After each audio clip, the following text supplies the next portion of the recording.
Welcome to McPlum, simple solutions served daily.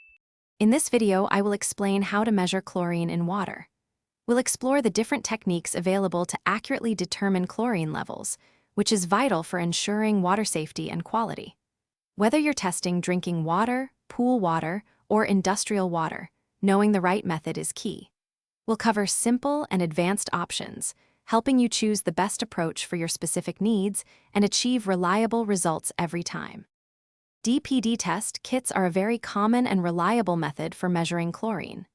These kits use a special reagent that reacts with chlorine in your water sample, causing a color change. You then compare this color to a provided chart to determine the chlorine concentration. They can measure both free chlorine, which is the active disinfectant, and total chlorine, giving you a comprehensive understanding of your water's disinfection status. This method is widely used for its accuracy and ease of use. Chlorine test strips provide a fast and simple way to get an approximate chlorine reading. You just dip a strip into your water sample for a few seconds, then remove it and wait for the color to develop. The strip's pad will change color based on the chlorine concentration. By comparing this color to the chart on the test strip bottle, you can quickly estimate the chlorine level. While very convenient, they typically offer less precision than other methods. For the highest accuracy, digital colorimeters or photometers are an excellent choice.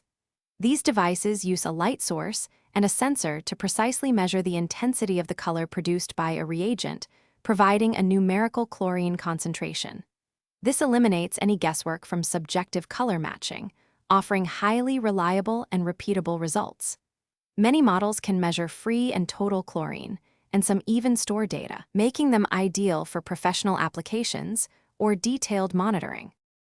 Thanks for watching. Stay juicy and subscribe.